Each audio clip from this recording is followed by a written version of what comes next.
Deux enseignements et une interrogation se dégageaient du baromètre prospectif que nous avions partagé en juillet dernier. Il n'y a pas d'intelligence artificielle générale, mais des applications étroites dédiées à des tâches spécifiques. Nous avions également constaté que l'assurance figurait parmi les secteurs les plus exposés à cette vague technologique. Et nous avions alors conclu sur une question ouverte: ces applications viendront-elles en complémentarité ou en substitution à l'activité humaine?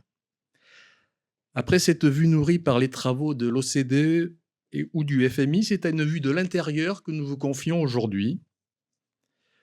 Au cours du premier semestre, plus de 140 professionnels de notre secteur ont partagé leurs perceptions et interrogations sur la diffusion et les effets de ces systèmes.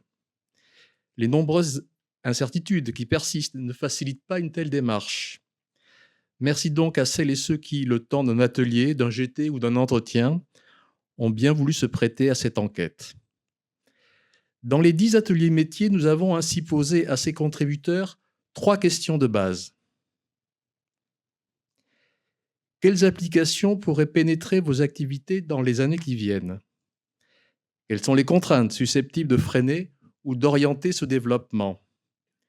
Après l'IA, où se situera votre métier sur cette carte? Vous vous souvenez peut-être, c'était la carte que nous avions présentée lors du baromètre. Et notamment, tous les métiers de l'assurance sont sur la partie droite, ils sont tous concernés par l'intelligence artificielle. La question est de savoir s'ils se situent plutôt sur la partie haute, avec une IA qui augmente leur activité, ou sur la partie basse, avec une IA qui se substitue à leur travail.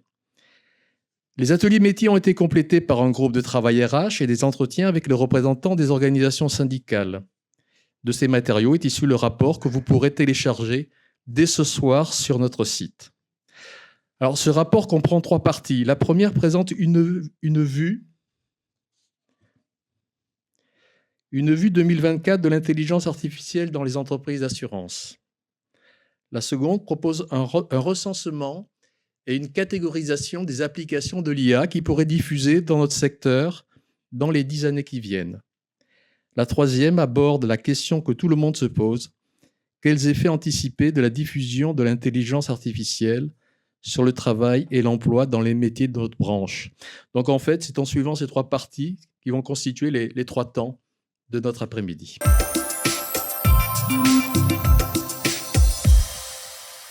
En confrontant et en comparant les 10 ateliers dans 10 domaines métiers différents, on a trouvé 7 points communs qui sont partagés par tous les métiers au-delà de leurs différences d'activité ou de compétences.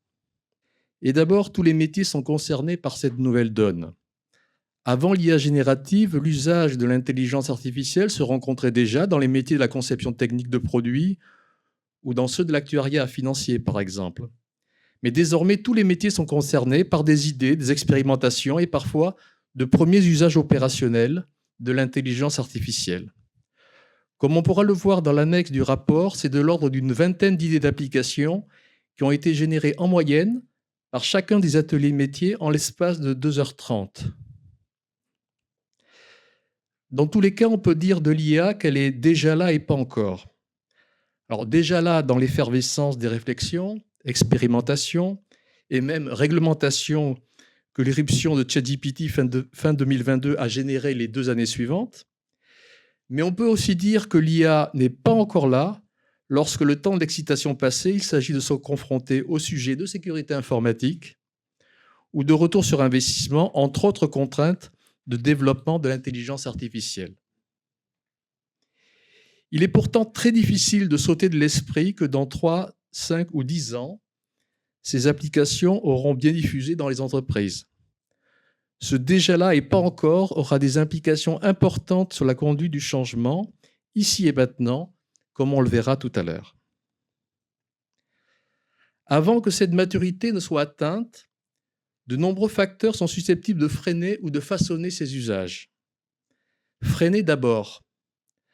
En plus des exigences déjà évoquées, citons les tensions sur les compétences IT, la charge supplémentaire de travail dans les métiers pour mettre au point ces systèmes, les contraintes réglementaires, les essais-erreurs et les temps d'apprentissage nécessaires, l'intégration des exigences environnementales, la liste n'est pas exhaustive. D'autres facteurs relevant des politiques d'entreprise façonneront les usages de l'IA par les entreprises d'assurance. Dans la relation client notamment, l'IA oblige à se mettre au clair sur les usages commercialement acceptables et d'autres utilisations qui feraient courir un risque au fonds de commerce.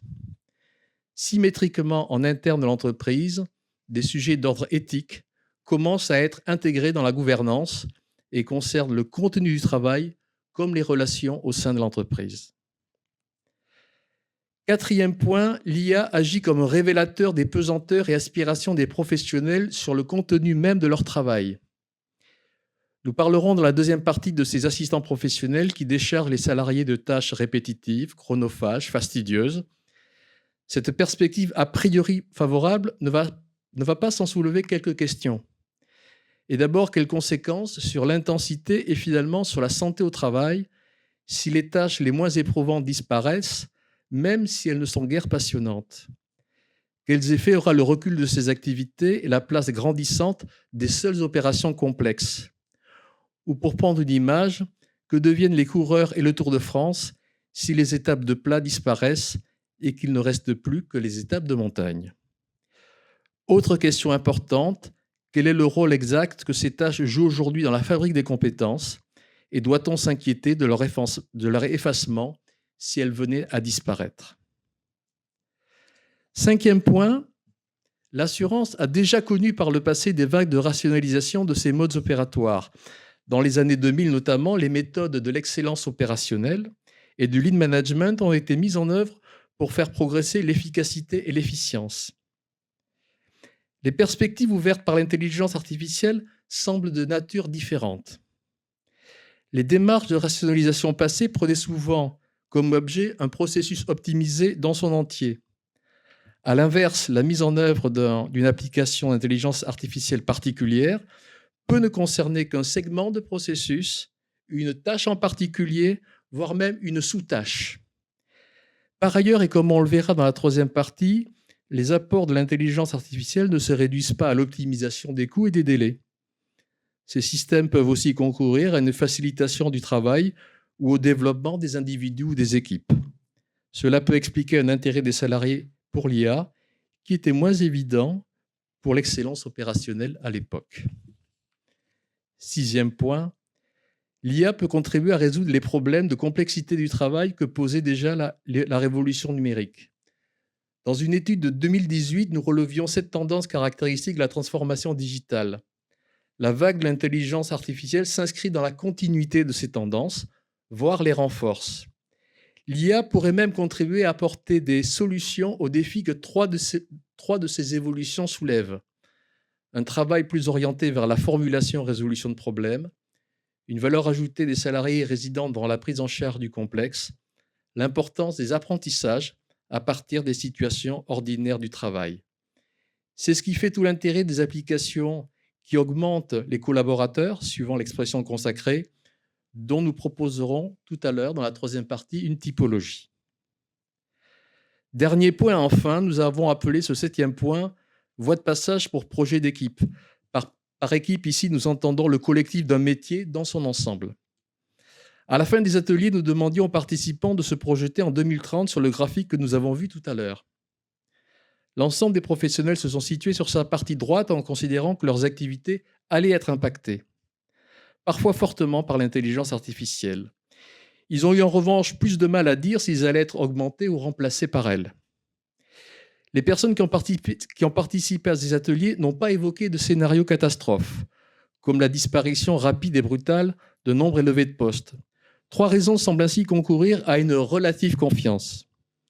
D'abord, l'idée que l'on a affaire à un phénomène qui s'inscrit dans la durée et qu'on a le temps de voir venir et d'anticiper cette nouvelle donne.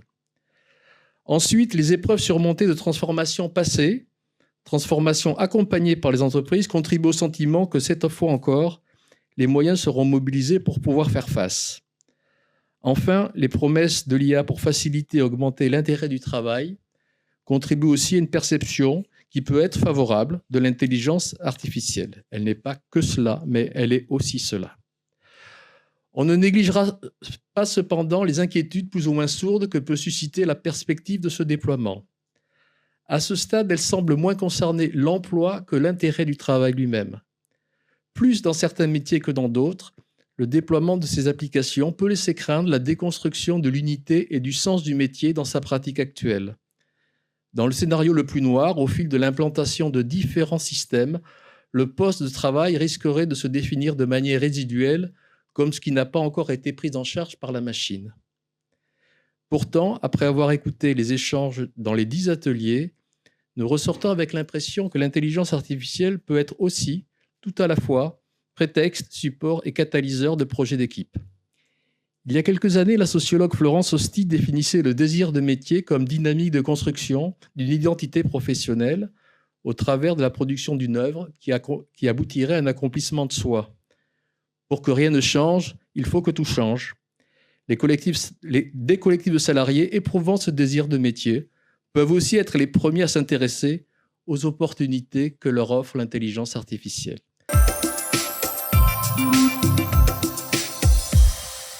Et d'abord, lorsqu'on aborde un tel sujet, la première chose que nous demandions aux participants aux ateliers métiers était de recenser les applications de l'intelligence artificielle qui pourraient pénétrer leurs activités dans les années qui viennent.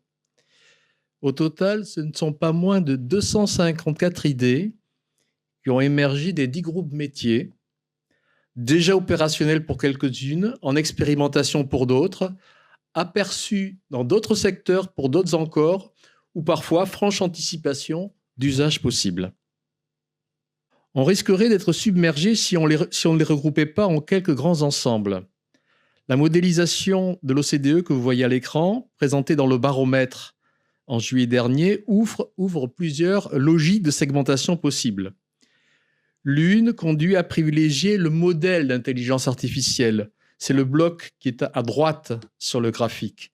Dans cette logique, on distinguerait le machine learning, le deep learning, l'IA générative. Cette segmentation, même si on en entend beaucoup parler, n'est pas la plus utile pour notre étude. Pour notre enquête, il était beaucoup plus pertinent de travailler à partir de la dimension tâches et résultats qui est en bas, en bleu de ce graphique. C'est donc à la maille de la brique élémentaire du travail réel, la tâche, que nous analyserons les conséquences sur le travail et l'emploi de l'intelligence artificielle. Nous pourrons ainsi dépasser les limites auxquelles on se trouve rapidement confronté quand on rentre dans un tel sujet par le niveau trop agrégé des activités et des compétences. Voici donc les 5 catégories suivant lesquelles les idées d'application sont regroupées en annexe du rapport. Il y aura les applications de traitement automatique des langues, les applications utilisant la vision,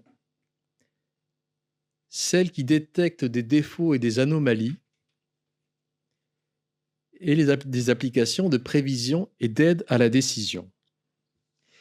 Et en plus de ces 4, il en est une autre, une catégorie un peu particulière. Les assistants professionnels présentent une caractéristique supplémentaire.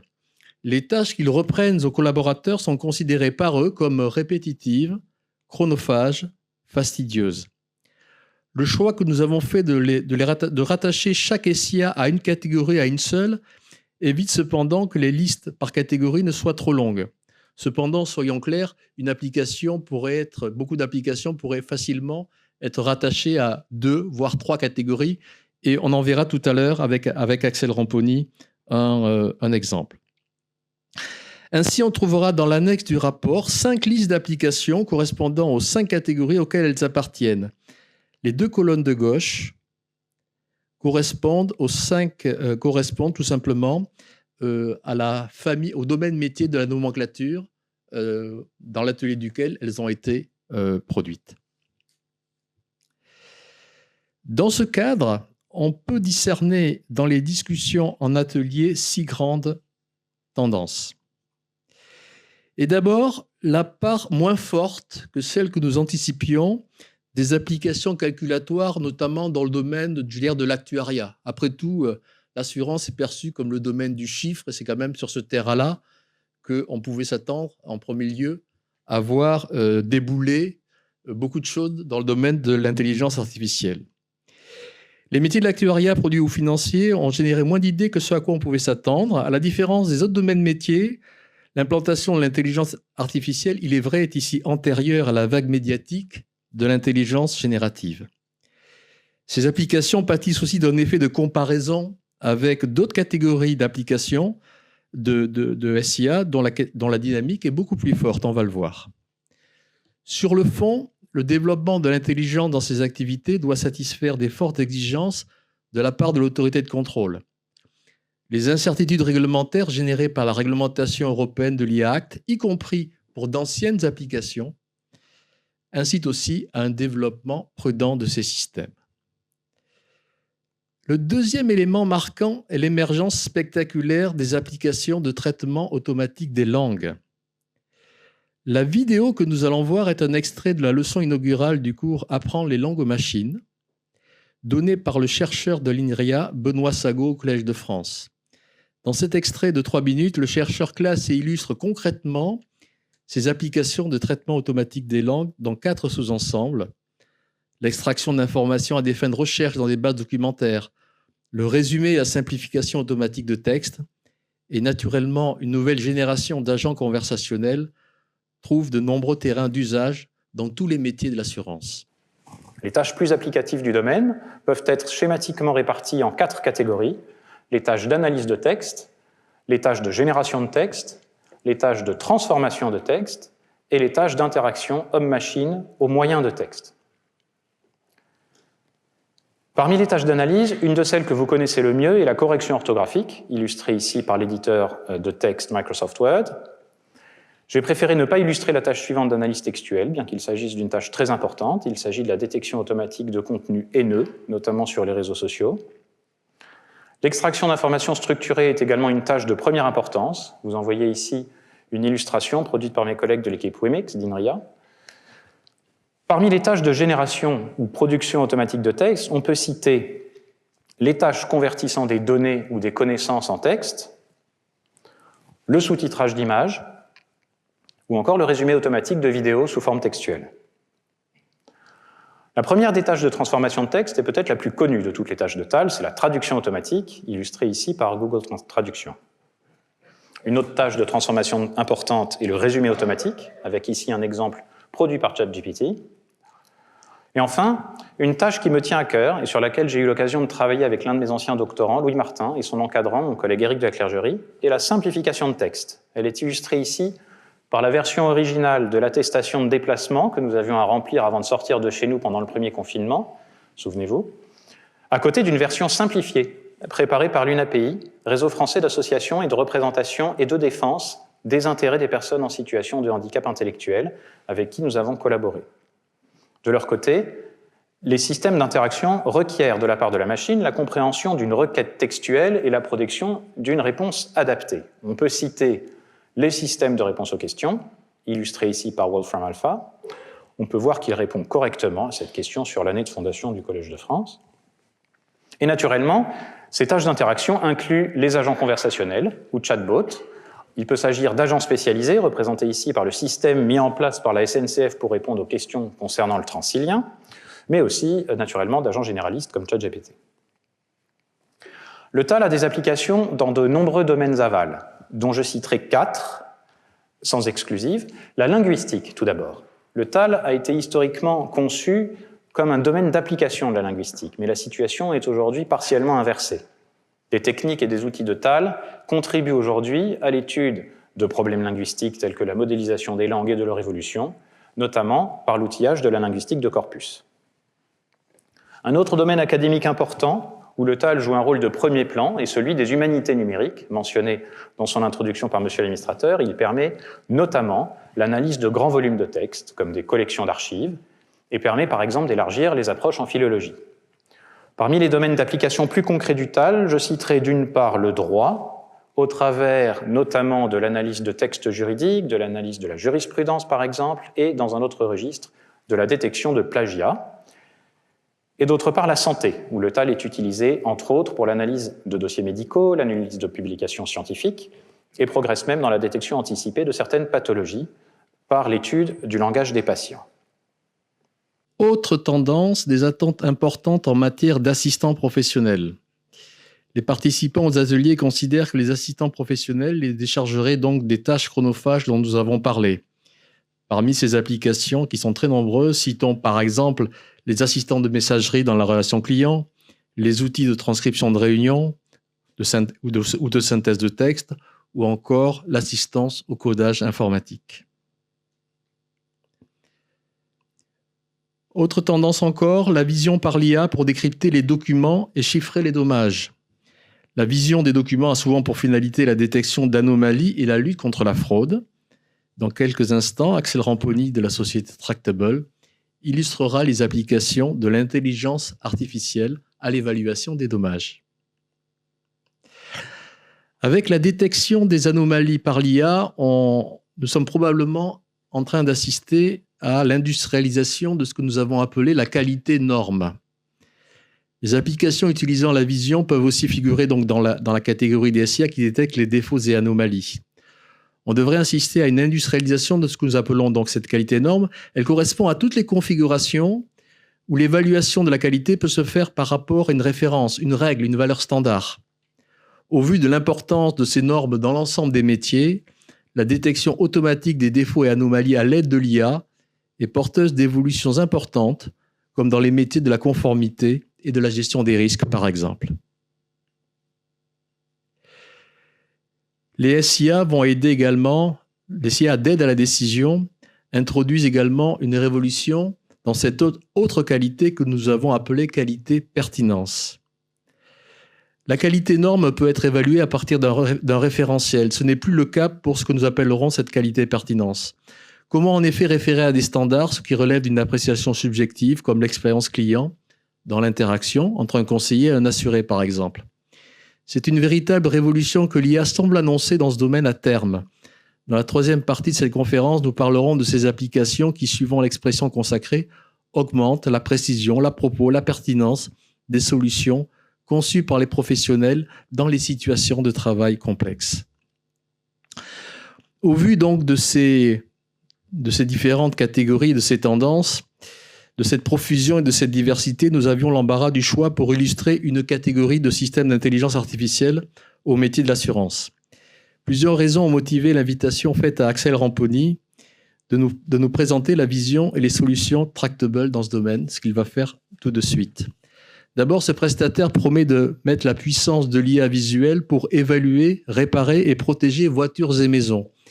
Nous sommes donc là au cœur d'une des facettes de notre métier d'assureur, avec des usages de l'IA que l'on retrouvera dans très peu de secteurs autres que le nôtre.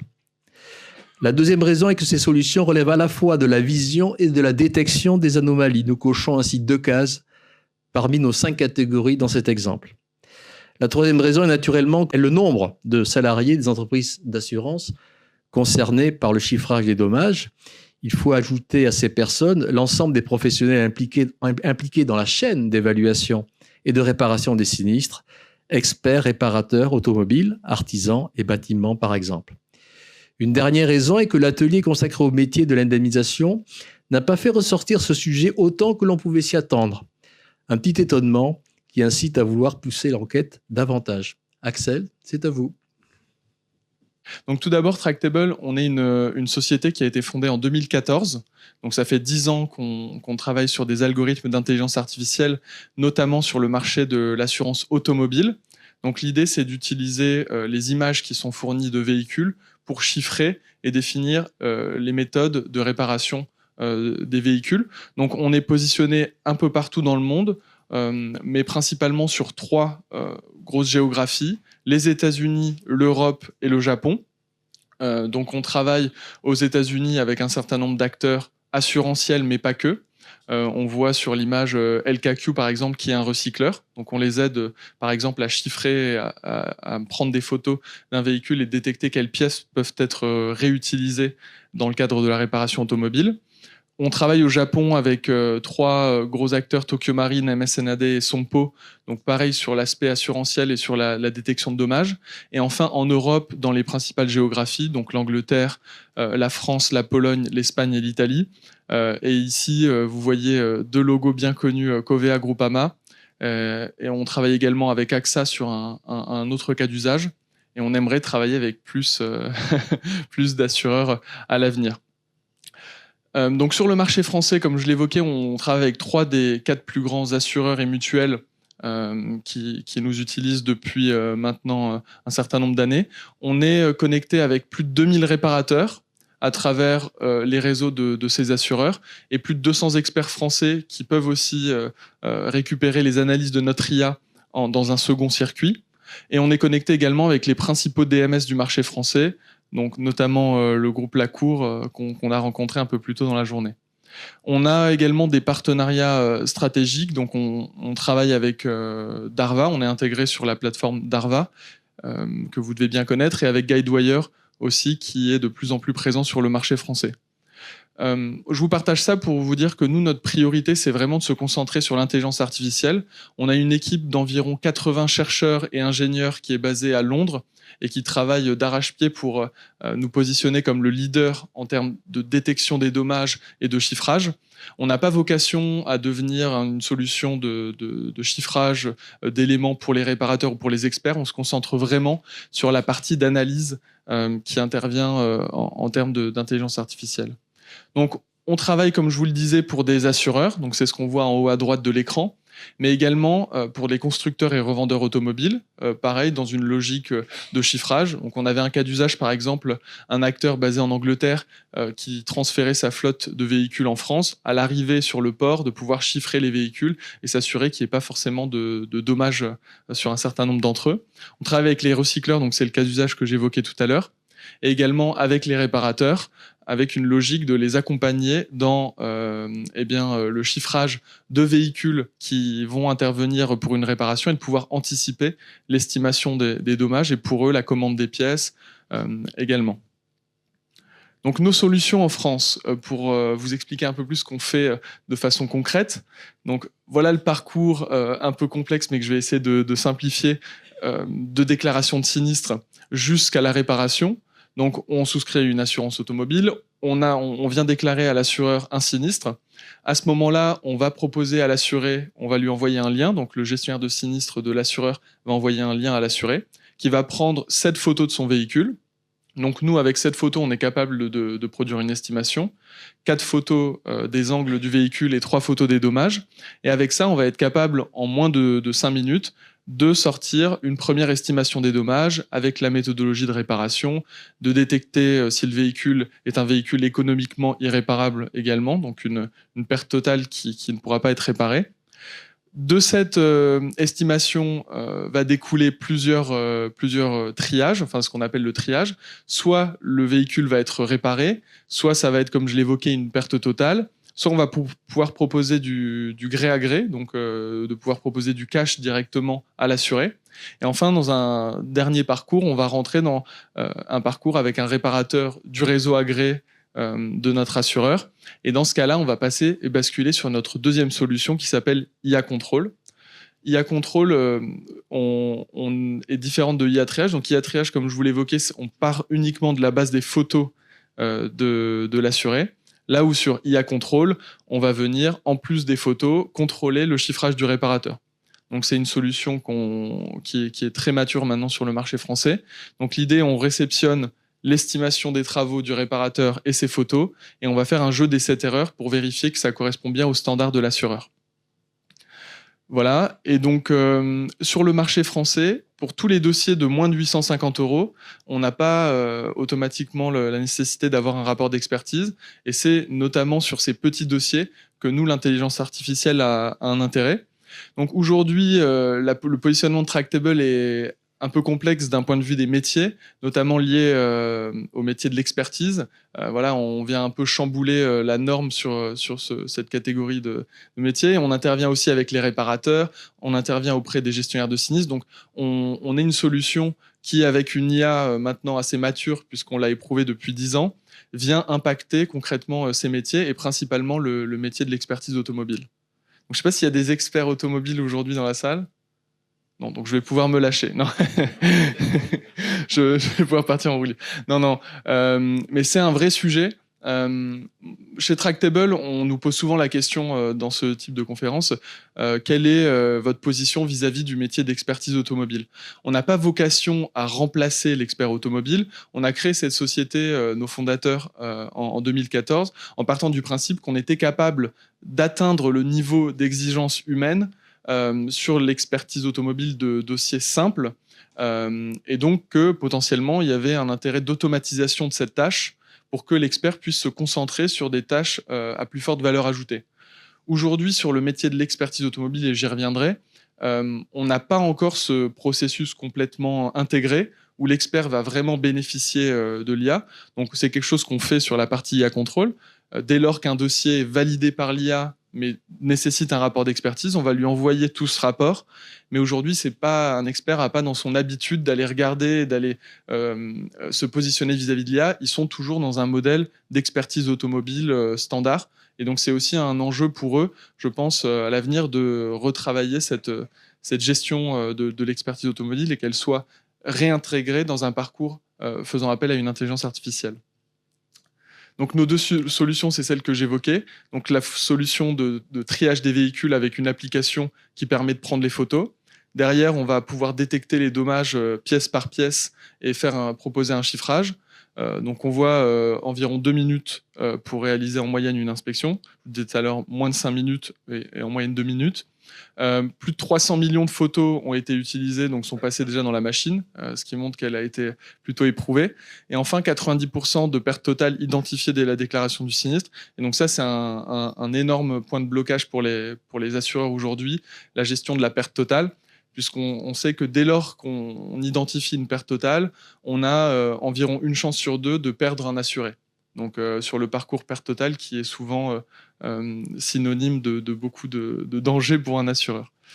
Notre solution IA Control, donc c'est ce que je vous évoquais tout à l'heure avec ce fameux jeu des 7 erreurs entre le chiffrage du réparateur et les photos, avec en moyenne 4 minutes pour donner une estimation et revenir avec un feedback de l'analyse, et des coûts qui sont aussi, des gains pour l'assureur qui sont assez clairs, puisqu'effectivement, on gagne une EAD, donc une expertise à distance de 70 €, et environ 30 € sur le coût de la réparation.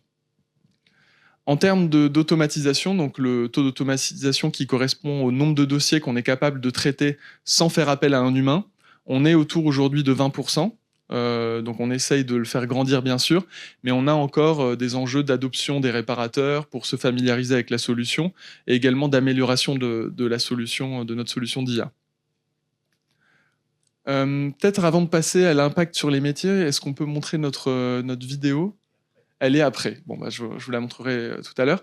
Donc la façon dont on a construit notre intelligence artificielle, on est parti donc de ce constat que je vous évoquais tout à l'heure, du fait que les images nous permettaient d'être aussi performants que l'humain. Donc on a essayé d'améliorer notre performance. On a commencé en mettant énormément d'humains, donc tout était revu systématiquement par un humain pour améliorer la machine. Et au fur et à mesure, on a rajouté des briques d'intelligence artificielle jusqu'à la rendre quasiment autonome à ce jour. On a encore des sujets qui sont plus complexes, typiquement la fraude. Donc il y a un sujet récurrent qui s'appelle les poteaux volants en France. Lorsqu'un assuré déclare qu'il a retrouvé son véhicule comme ça sur un parking et qu'en fait on se rend compte qu'il y a une linéarité des dommages qui fait que forcément ça a été dû à un frottement avec un poteau ou un mur. Et donc ça, c'est quelque chose que la machine aujourd'hui n'est pas capable encore de traiter de façon autonome chez nous. Et donc on a encore des humains qui peuvent intervenir. Donc ce qu'on appelle en langage de notre côté human in the loop, donc des humains dans la boucle et qui viennent en fait intervenir dès lors qu'on n'est pas capable de prendre la décision à 100%. Donc je vous disais ça, on est parti du coup de cette plateforme, on a construit ça en améliorant notre performance, mais finalement notre IA était restée quand même une boîte noire. Donc dès lors qu'un assureur nous disait mais pourquoi l'IA n'est pas d'accord avec ces 2 heures de réparation sur cette porte, on n'était finalement pas en mesure de l'expliquer. Donc on a décidé il y a 2 ans de repartir de zéro. Donc on a pris ces 2 produits qui étaient construits en silo, on les a oubliés, bon, ils sont toujours en place aujourd'hui. Et à partir de 2025, on va lancer chez nous ce qu'on appelle IA 2.0, donc qui est notre nouvelle plateforme qu'on a mis 2 ans à développer. où dans l'idée, on repart vraiment avec des modèles complètement transparents, et c'est ce qu'on verra dans la vidéo tout à l'heure, avec la possibilité de voir concrètement pourquoi l'IA a pris la décision.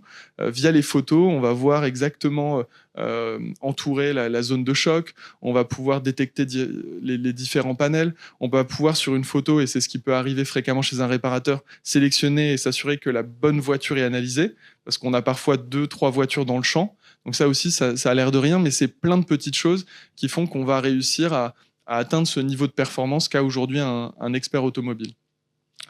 Alors je vais passer du coup à cet impact sur les différents métiers. Donc j'ai repris ici le framework que Michel va vous détailler dans la troisième partie. L'impact de nos solutions sur 3 leviers. Le premier levier qui est l'automatisation des tâches. Le deuxième levier autour de l'augmentation de la performance, donc on parle souvent de l'humain augmenté. Et le troisième levier autour de la génération de nouvelles activités. Donc j'ai essayé ici de donner une vision des 4 métiers sur lesquels nous, on va avoir un impact. Donc le premier, c'est le métier de chef de projet en tant que tel, avec qui on échange dans les différentes entreprises, le gestionnaire de sinistres, le réparateur et les experts. Donc d'un point de vue chef de projet, effectivement, le chef de projet va pouvoir avoir accès à un plus grand nombre d'informations. Donc typiquement aujourd'hui, la prise de photos se fait de plus en plus fréquente sur l'ouverture d'un sinistre, mais potentiellement, on a une valeur ajoutée à avoir un chiffrage et à avoir des informations sur le véhicule qui est endommagé. Typiquement, le chef de projet va pouvoir croiser les informations entre les photos au moment de la souscription à l'assurance, les photos au moment de la déclaration du sinistre et les photos au moment de la réparation et après la réparation. Et donc, grâce à notre intelligence artificielle, on va pouvoir comparer pas seulement les photos, mais ce qui se cache derrière les photos, à savoir l'estimation des dommages, et se dire potentiellement au moment de la souscription et au moment de déclaration du sinistre, il y a eu un dommage supplémentaire qui doit être d'une quelque façon élucidé et qui peut parfois être de la fraude. D'un point de vue gestionnaire de sinistre, donc ça c'est quelque chose qu'on met en place sur notre solution de triage avec AXA. Et donc ici, typiquement, on va permettre au gestionnaire de sinistre d'avoir accès à plus d'informations et de proposer, dans ce cas d'usage précis, du gré à gré, donc du cache, qui permet de traiter les dossiers de façon beaucoup plus rapide.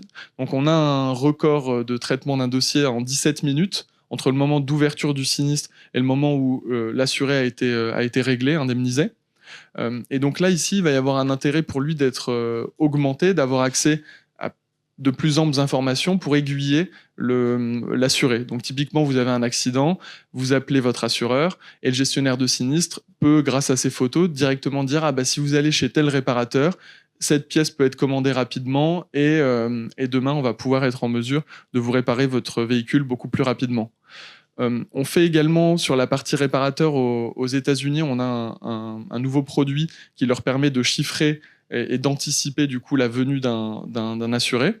Donc typiquement, vous avez un accident, vous vous rendez sur le portail du réparateur en ligne, vous prenez des photos et on est capable en quelques instants de vous donner un montant d'estimation de chiffrage et ensuite de vous aiguiller vers le bon réparateur qui est le plus proche de chez vous. Donc ça, c'est un sujet pour l'instant très présent aux États-Unis puisqu'ils ont un manque de capacité pour chiffrer les véhicules qui arrivent. Ça l'est moins en France puisqu'on a encore pour un petit temps cette capacité.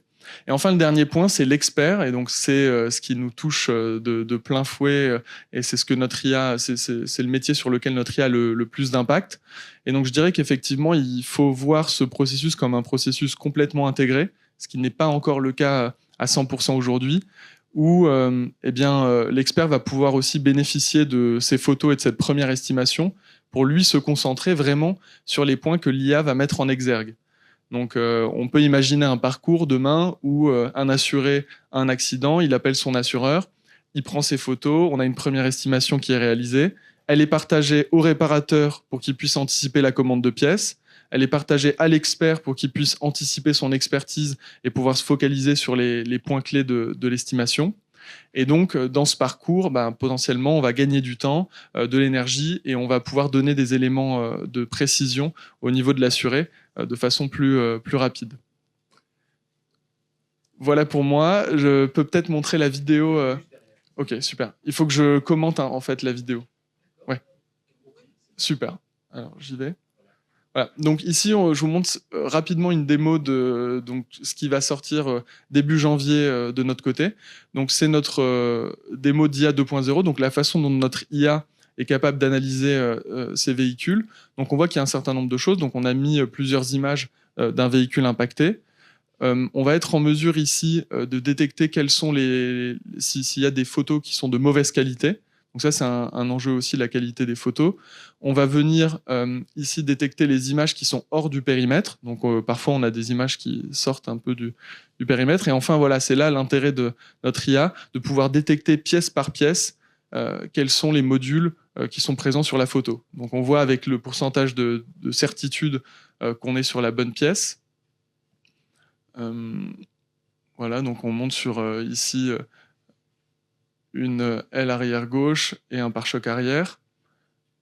Et on est capable, voilà, typiquement ici sur le pare-choc, à 99% de sûreté, d'identifier ce pare-choc. Ensuite, on va détecter, en fonction des pièces, les dommages avec leur risque d'être endommagés. Donc typiquement ici sur l'aile arrière droite, on voit les dommages et on est capable de nouveau de donner un pourcentage de succès sur ces dommages-là.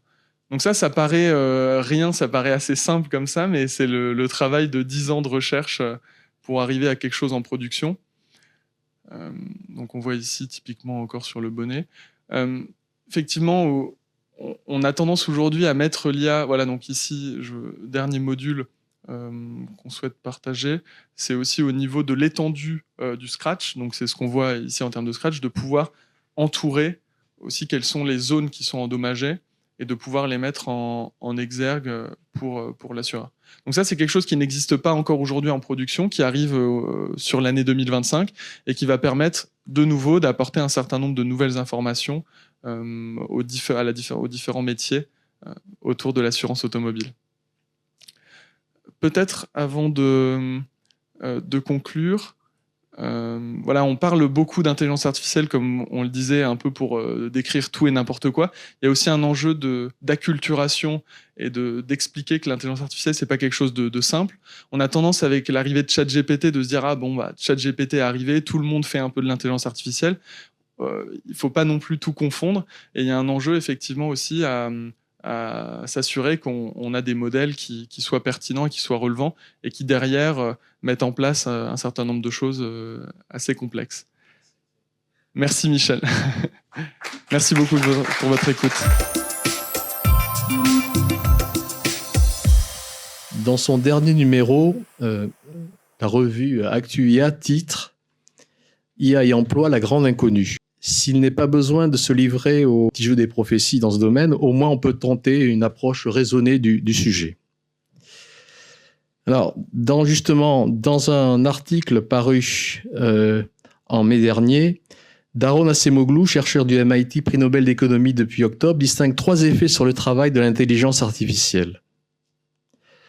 En premier lieu, l'automatisation, qui utilise les technologies, machines, logiciels, IA, pour transférer à la machine des tâches réalisées jusque-là par des humains, ou parfois également des tâches qui pourraient, voire devraient l'être, mais qui ne le sont pas, qui en fait ne le sont pas.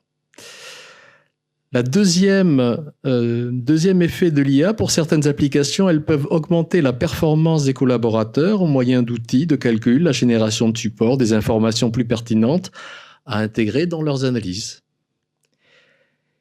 Et puis enfin, d'autres systèmes peuvent concourir à générer de nouvelles activités ou accroître le volume de certaines activités existantes. Si on regarde de plus près l'automatisation, dans les SIA que nous avons recensés dans nos ateliers, cela nous a conduit à segmenter cette grande catégorie automatisation en 3 sous-ensembles. D'abord, tout simplement, l'automatisation qui supprime la tâche en transférant une charge de travail à la machine. Par exemple, le pré-traitement des mails dans les assistants de messagerie. Celles qui, sans faire disparaître de tâches, rendent leur réalisation plus simple ou plus fluide. Par exemple, la préqualification et l'orientation des appels entrants des assurés vers les conseillers. Enfin, l'automatisation de tâches qui ne sont pas faites ou qui sont faites inégalement aujourd'hui. Par exemple, l'analyse de l'ensemble des enregistrements des entretiens avec les clients. De la même manière, nous pouvons distinguer parmi les applications qui augmentent les collaborateurs, celles qui fournissent une information plus précise ou plus fiable, par exemple, intégrer davantage de paramètres dans le calcul des provisions mathématiques. Certaines applications qui assistent le conseiller dans le cours de l'interaction avec l'assuré. Probablement une des applications qui est promise au plus fort développement.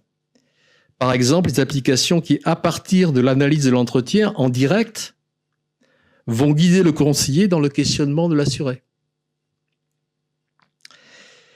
Autre catégorie, ce qu'on a appelé les partenaires de la réflexion ou de la création. Par exemple, pour générer le premier draft d'un texte, d'une note, d'un courrier. Nous sommes tous familiers ou confrontés à ce genre de production.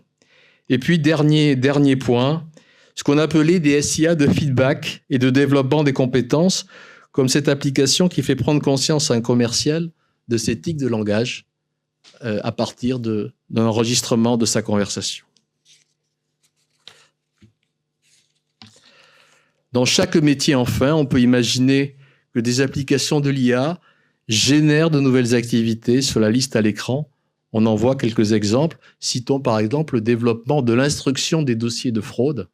Une fois qu'ils sont détectés, c'est pas le tout, mais il y a encore un peu de travail derrière. Et là, c'est bien des humains qui devront s'en charger.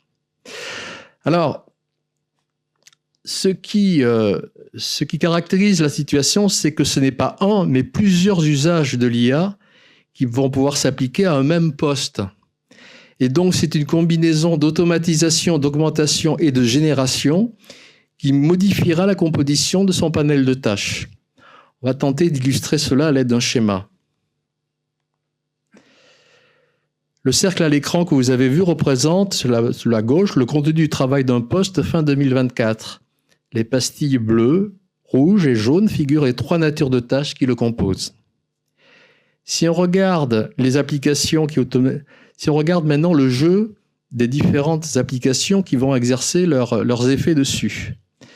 Les applications qui automatisent les tâches vont donc transférer une partie des activités à la machine. Alors, cela n'aura naturellement aucun effet sur la charge de travail si le gain de temps par dossier est compensé par une augmentation du nombre de dossiers. À côté de cela, il y aura des applications qui vont augmenter les collaborateurs et qui leur faciliteront la maîtrise de tâches les plus complexes. À ce sujet, des travaux de recherche résumés en annexe du rapport indiquent que le recours à des outils d'IA amène non seulement une productivité plus forte, mais aussi une amélioration de ce qu'on a appelé la qualité et pertinence.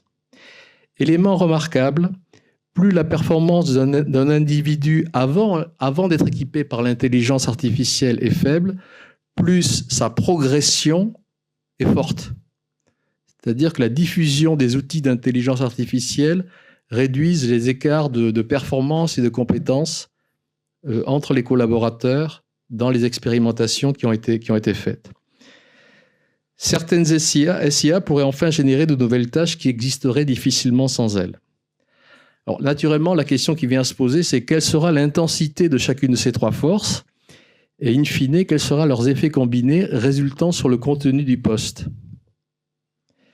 Telles sont les questions qui, pour chaque métier, sera à instruire par la gestion prévisionnelle des emplois et des compétences. Et là, on a représenté de manière, je dirais, colorée et imagée trois scénarios où l'on voit que l'évolution des tâches, du panel de tâches d'origine n'est pas le même, puisqu'on voit dans le scénario S1 des couleurs qui disparaissent, dans le scénario S2 une couleur qui n'était pas là au départ et qui apparaît, et puis dans le S3 une nouvelle couleur qui carrément supplante presque toutes les autres. Tout ça pour illustrer que cette recomposition des tâches en fonction de ces trois forces, c'est toute l'interrogation et toute la question que l'on peut avoir sur le jeu et la transformation des postes et des métiers dans les années qui viennent. Et ça va être bien le sujet métier par métier, j'y reviens encore, de savoir quelles vont être ses forces et quels vont être ses effets composés. Donc, ces inconnus ne susciteront certainement pas les mêmes interrogations selon les parties prenantes de l'entreprise. Aussi, nous distinguerons les niveaux du salarié, du métier, de l'entreprise et de la branche.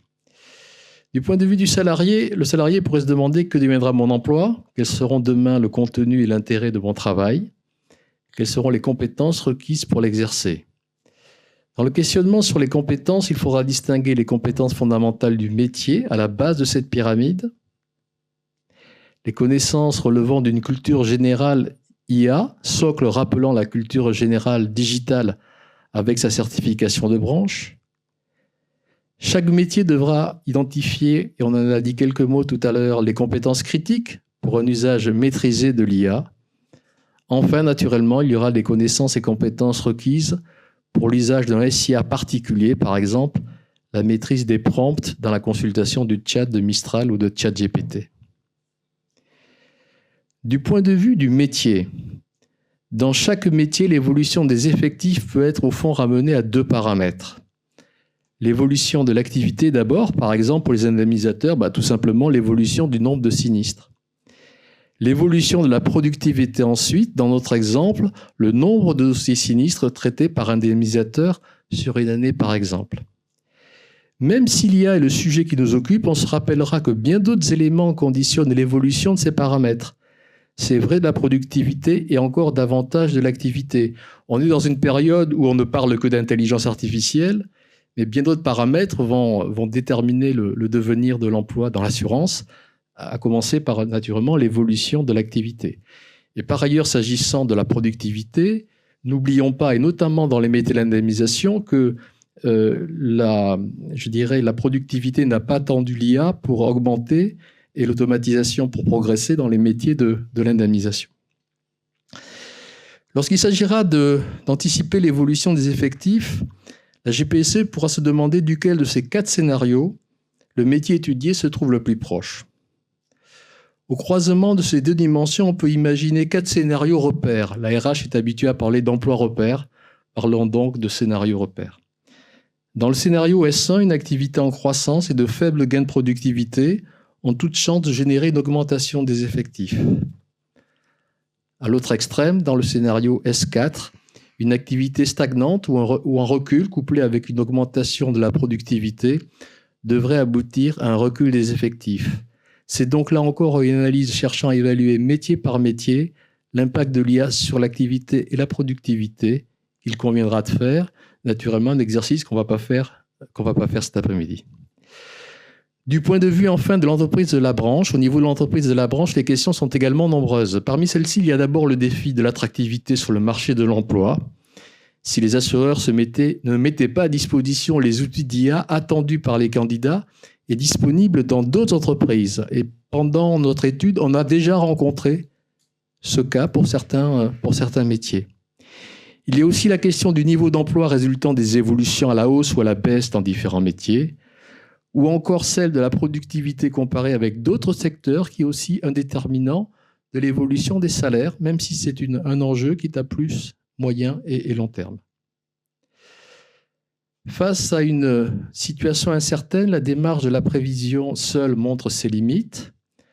Paradoxalement, il semble plus difficile de prévoir le futur immédiat, disons 2025-2028, que de se projeter dans un futur proche, 2030, 2035. C'est pas tout de suite, mais enfin, ça vient très vite. C'est pourquoi la GPEC devrait se doubler d'une démarche prospective. C'est ainsi qu'en 2025, l'Observatoire consacrera ainsi une étude au métier de la vente sédentaire à l'horizon des 10 années qui viennent. Vous voyez à l'écran, je vais le montrer, voilà, vous voyez à l'écran un extrait de l'annexe 4 du rapport d'étude. À gauche, le tableau extrait de la nomenclature des métiers de l'assurance recense 12 activités principales des métiers de la vente sédentaire. La partie droite est la réponse d'un outil d'intelligence artificielle après que nous lui avons demandé comment l'IA modifierait les tâches composant chacune de ces activités. Cette simulation sera l'un des intrants que nous utiliserons dans notre étude de l'an prochain, où l'on voit que pour chacune de ces 12 activités, l'IA déjà identifie ou décompose un certain nombre de tâches et met en face de chacune de ces tâches des outils très concrets qui pourraient transformer le travail dans ces domaines. Alors, une fois qu'on aura fait ce travail, et Dieu sait qu'il y a du travail devant nous, l'exercice sera incomplet s'il ne permettait pas à l'ensemble des parties prenantes, et au premier rang les salariés, de se faire une idée des différents futurs possibles. C'est pourquoi le spécialiste de la prospective futurible intègre de plus en plus les ressources de la narration et du design fiction dans ses approches.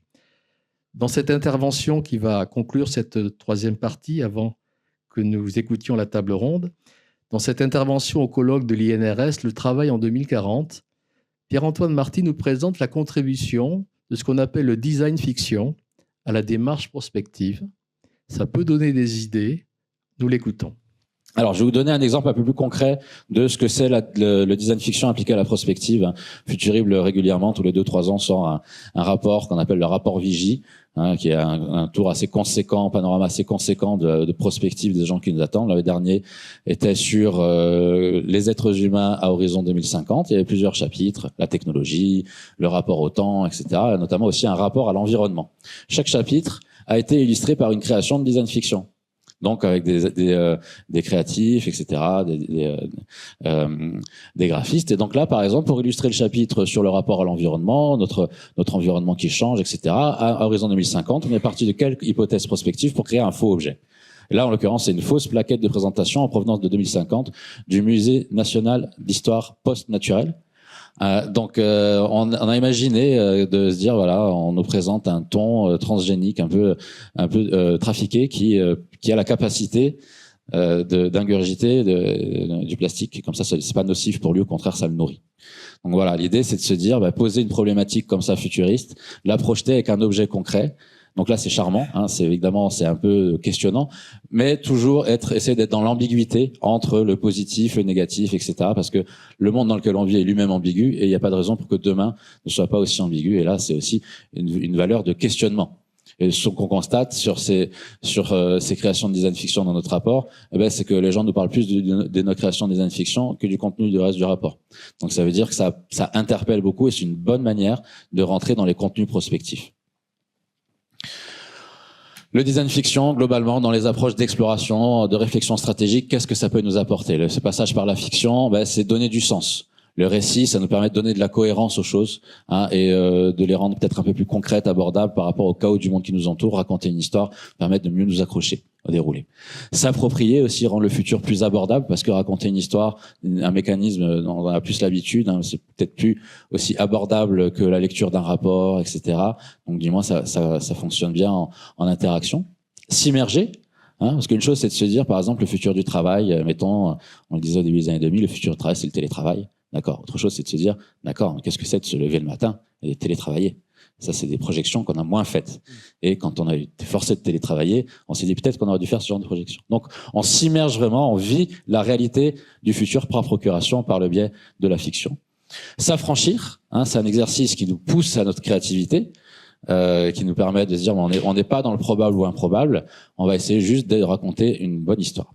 Alors, dans l'exercice qui est particulier qui nous concerne aujourd'hui, l'idée était quand même de partir de tous les intrants prospectifs qu'on avait identifiés pour construire notre base de design fiction, qui est vraiment au cœur du cahier. C'est le cahier central c'est la seconde partie où vous allez voir tout un tas de choses qu'on va vous détailler juste maintenant. Et enfin, oser.